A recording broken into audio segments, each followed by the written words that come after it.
30년 전에 건물을 지었다고 그러셨는데요. 전형적인 그 개신교 예배당 같습니다. 정말 아름답고요. 한국 교회 요즘 예배당, 저는 전국을 다니면서 많은 교회를 찾아가서 이렇게 말씀을 전할 기회를 갖고 있는데요. 이렇게 따뜻한 교회당을 요즘 찾아보기가 쉽지 않습니다.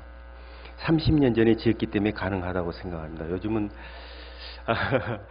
교회당을 로마 캐톨릭이나 정교회 같은 경우에는 예배당을 악기로 짓습니다.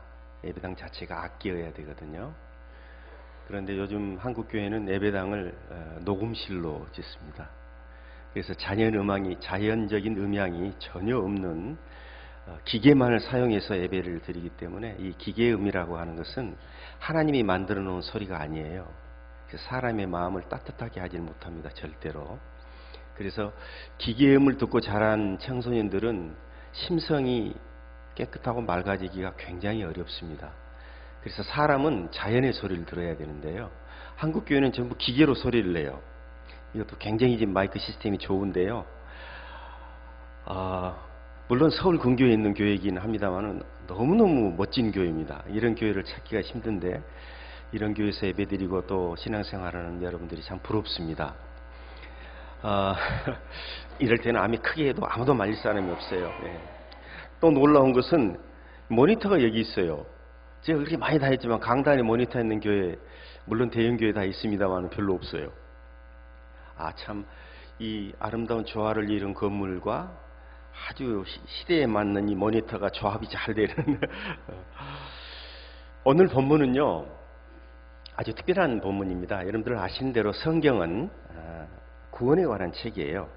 처음부터 창세기 1장부터 시작해서 마지막 장까지 구원사적인 측면에서 읽어야 풀리는 책이 성경입니다.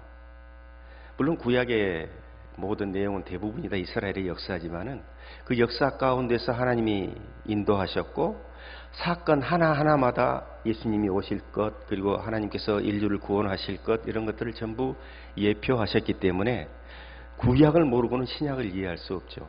그래서 마틴 루터는 재밌는 얘기를 했어요.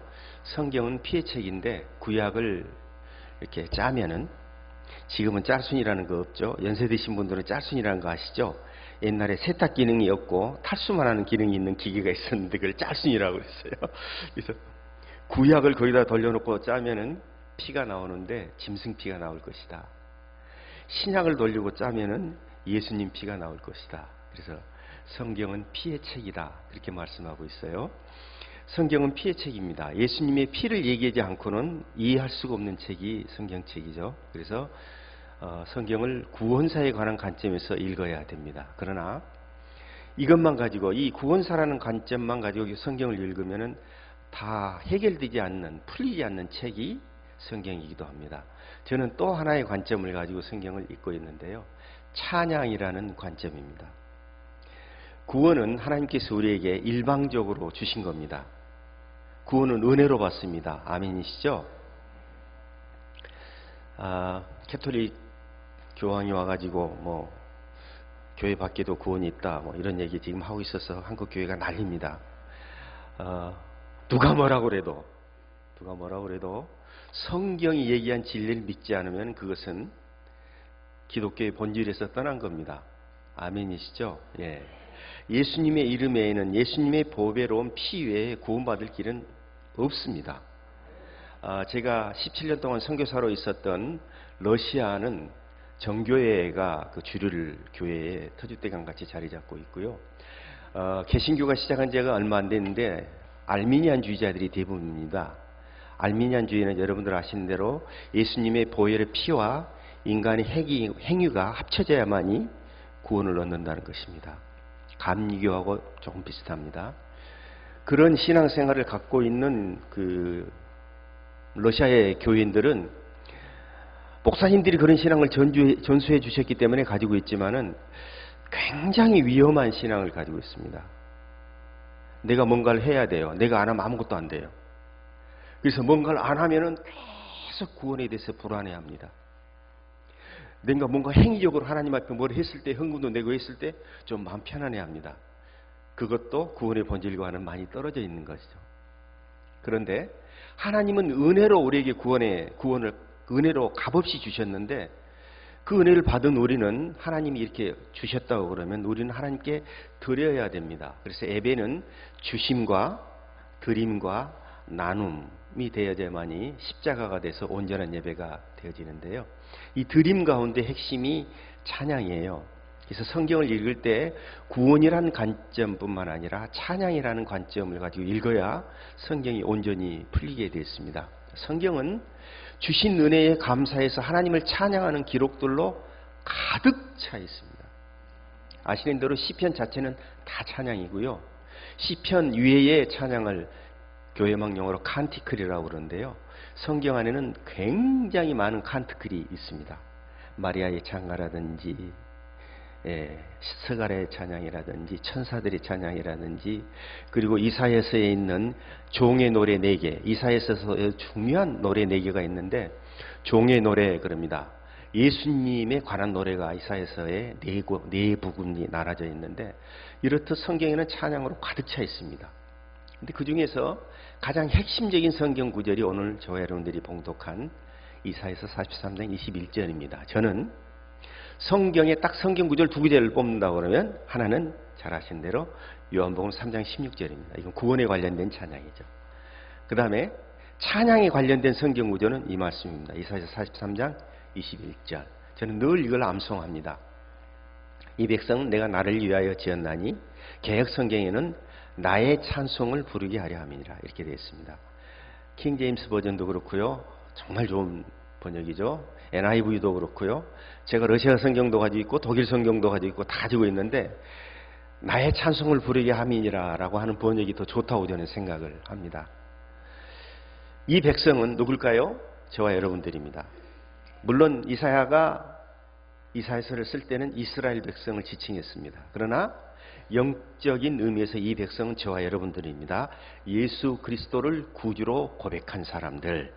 이 백성은 그 다음이 아주 중요한데요. 내가 누구죠? 하나님이 나를 위하여 누구를 위하여? 하나님을 위하여 지었나니 저와 여러분들을 구원한 것은 하나님의 주권에 의해서 결정된 겁니다. 우리가 하는 것이 아무것도 없어요. 그렇게 선포하고 계시는 거예요. 그 목적이 뭐라고요? 나의 찬송을 부르게 하려 함이라. 저와 여러분들의 존재의 목적이 하나님을 찬양하는 것입니다. 아멘 되십니까? 여기에서 아멘이 안 되면 그 다음 찬양용 뭐고 아무런 의미가 없는 겁니다. 저와 여러분이 존재 목적이 하나님을 찬양하는 것입니다. 그래서 당신은 사랑받기 위해 태어난 사람이라는 음악은 그 노래는 정말 크게 문제가 있는 노래입니다. 우리 통합측에서 만든 노래인데요. 통합측 목사님이 만든 노래인데요. 당신은 사랑받기 위해 태어난 사람. 우리가 사랑받기 위해서 태어난 게 아닙니다. 사랑을 받는 존재로 태어났어요. 우리가 얼마나 사랑을 받는 존재인지 여러분들 아시죠? 하나님이 자신의 하나밖에 없는 독생자, 아니 하나님 자신이 이 땅에 오셔서 저와 여러분들의 영혼을 구원하기 위해서 돌아가셨어요. 그래서 우리의 값은 여러분들 많이 들어보셨다시피 예수님 값이에요. 저와 여러분들의 개인의 값은 그 정도로 우리는 사랑받는 존재예요. 그러나 존재의 목적이 사랑받는 것은 아니에요.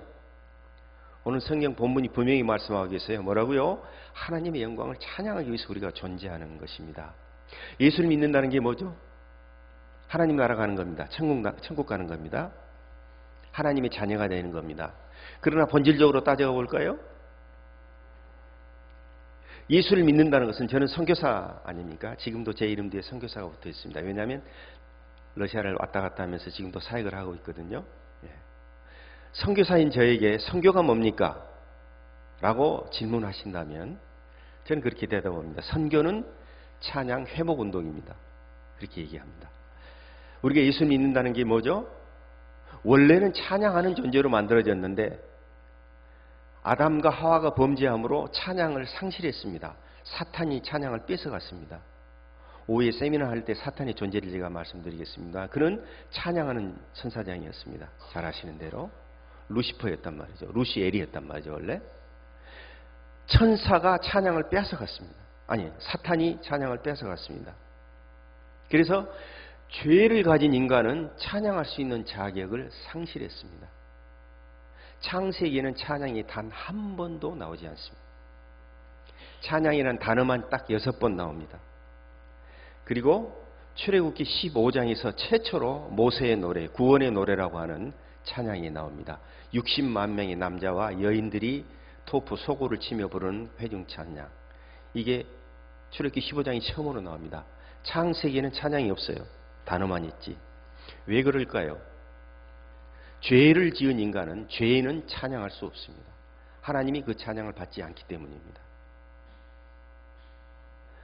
그럼 출애굽기 15장에서 어떻게 찬양이 가능할까요? 여러분들 잘 아시는 대로 구약의 여정 가운데 홍해를 건넜다는 것은 세례를 받았다는 겁니다. 물을 통과한 거기 때문에. 그 이후에야 하나님이 이스라엘 백성들의 찬양을 받고 계세요. 구약 시대는 온전한 찬양이 존재하지 않습니다. 전부 예표로서의 찬양입니다. 그렇죠? 우리가 구약 시대의 사람들이 구원을 받은 사람들이 많이 있을 거 아니겠어요? 그런데 성경은 뭐라고 말씀하고 계세요? 예수의 이름 외에는 구원받을 만한 이름을 준 적이 없다고 기록을 하고 있습니다. 예수의 이름을 믿지 않으면 구원받을 수 없어요. 그러면 예수님이 탄생하기 전에 구약 시대의 사람은 어떻게 구원받았을까요? 대답해 보실 수 있나요? 예, 오실 예수님을 바라보고 구원받았죠? 오실 예수님을 어떻게 바라봤죠? 제사법을 통해서, 제물을 통해서. 그게 구약 성경에서 구원받는 유일한 비결이었습니다. 구약 시대에는 찬양이 온전하지 않았어요. 그래서 우리가 예수를 믿는다는 것은 어떤 것이냐면 찬양을 할 수 없는 존재가 예수 그리스도의 두 번째 아담 되시는 예수 그리스도가 오셔서 우리를 구원해 주시고 죄를 대속해 주심으로 찬양할 수 있는 존재가 된 것이 구원이에요. 아멘 되시나요?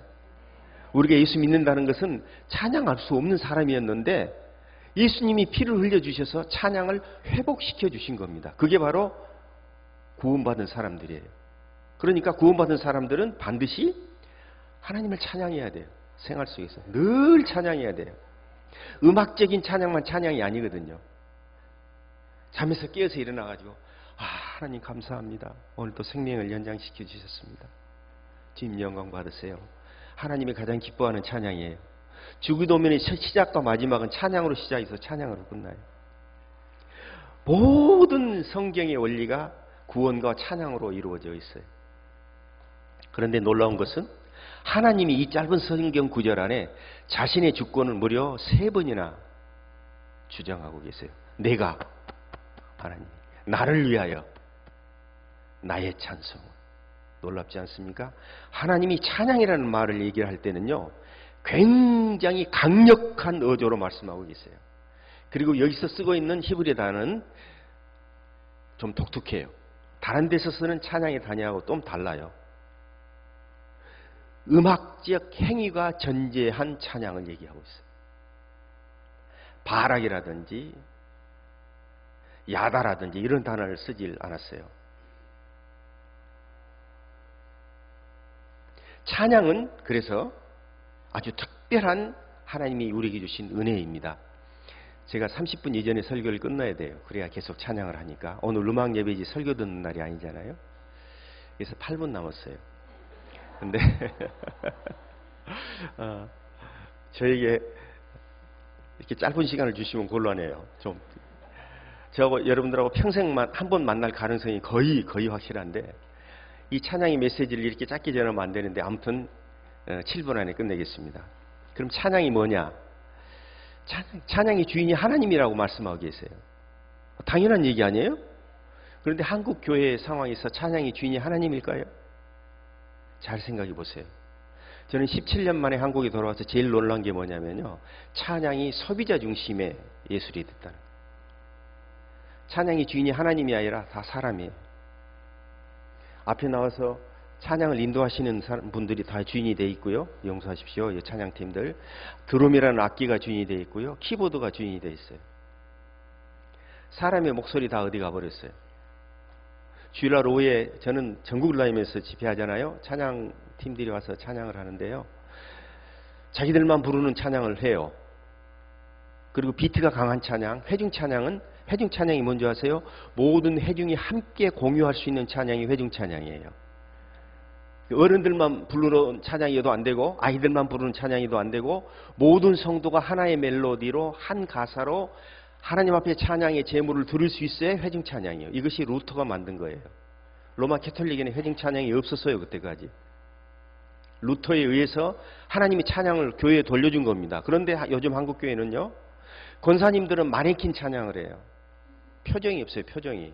집사님 권사님들 이러고 앉아서 찬양을 하는 건지 무슨 생각을 하고 계시는지 전혀 이해를 못 하겠어요. 제가 앞에서 앉아서 보면 막 심장이 터질 것 같아요.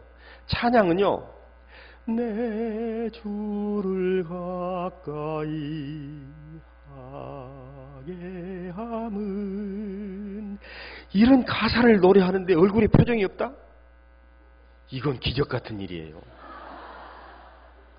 그 있을 수가 없는 일이에요. 찬양을 하는데 표정이 없다니요. 어떻게 그런 일이 일어날 수 있어요? 찬양은 그런 게 아니에요. 그 가사가 내 안에서 하나님께 드려지는 순간 내 얼굴과 내 온 몸이 전율하면서 하나님께 드리는 게 찬양이에요. 그런데 찬양을 안 해요. 그냥 입은 따싹따싹 하는데, 심지어는 주일날 아침에 와가지고 찬양하는데요, 오셔가지고 앉아가지고 앞에서 찬양 인도를 하잖아요. 그러면 왔어요? 응, 오랜만이야. 이러고 성경 찾고 있고 뭐 예배 준비하는 거예요. 그건 이제 소위 준비 찬양이라고 그러는데, 준비 찬양이라는 것은 존재하지 않아요. 찬양이 시작되는 순간 예배가 시작되는 거예요. 아멘이시죠? 어떻게 예배를 드리면서 그렇게 엉뚱한 짓을 해요? 어떤 데는 이렇게 옛날에 부흥사를 그랬어요. 자, 찬송 1, 2절 부르는 동안 전부 뒤에 있는 분 앞으로 오십시오. 자리 정돈 시간에 찬양을 해요. 1, 2절만 해요. 시간이 없으니까 1절, 4절만 하겠습니다. 그러고 해요. 찬송가는요, 이거 전부 유절시로 돼 있어요. 마틴 루터가 그렇게 만들었어요. 1절에서 4절까지가 다 연결돼 있어요. 도중에 뺄 수 있는 게 아니에요. 여러분들 성경을 말이죠, 창세기 1장 1절을 태초에 하나님이 천지를 창조하시니라, 이게 4개의 운율로 되어 있잖아요. 이 중에서 하나를 뺀다고 생각해 보세요. 태초에를 뺐어요. 하나님이 천지를 창조하시니라. 언제? 제일 마지막을 뺐어요. 태초에 하나님이 천지를 뭐 하셨대? 1절 4절 태초에 창조하시니라. 언제 무엇을? 밑도 끝도 없는 거예요. 찬송은 1절 2절 그렇게 부르는 게 아니에요. 시작하면 끝까지 불러야 돼요. 이해하셨습니까? 그러니까 찬양의 주인이 하나님이 아니라 하나님이 이렇게 들으시다가 너희들 뭐하니? 지금 너희들이 뭘 하고 있는 거나 알고 있니? 이러신단 말이죠. 찬양이 선포되어지는 순간 하나님이 그 찬양 중에 임재하세요. 시편 22편 3절 이스라엘의 찬송 중에 거하시는 주여, 찬송 중에 거하시는 주여, 주는 거룩하시니이다. 그렇게 말씀하고 계세요.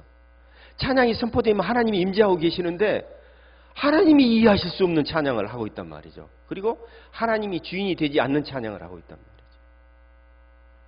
그건 찬양이 아니에요. 노래일 뿐이에요. 그냥 영어로 하면 singing이에요. 노래하는 것이에요. 음악적 행위예요. 하나님하고는 아무 상관이 없는 거예요. 하나님이 찬양의 주인이어야 되는데요, 두 번째가 뭐냐면요, 찬양이 제물이라는 거예요. 찬양이 제물이라는 거예요. 하나님이 찬양 중에 임재하셔서 찬양을 제물로 받으세요. 제물이 뭔지 아세요? 죽는 겁니다. 죽는 거. 솔로몬 성전이 무서운 곳입니다. 성전은 하루 종일 짐승 우는 소리와 짐승이 죽는 소리와 피가 범벅이 되고 고기가 하루 종일 불에서 타고 있는 그런 곳이 성전이에요. 아름다운 곳이 아니에요. 무서운 곳이에요. 왜? 죄의 문제가 해결되는 곳이거든요. 죄인이 짐승을 가지고 와요, 성전에. 그리고 머리 위에 안수를 합니다. 제사장이 안수하는 거 아니에요. 착각하면 큰일 나요.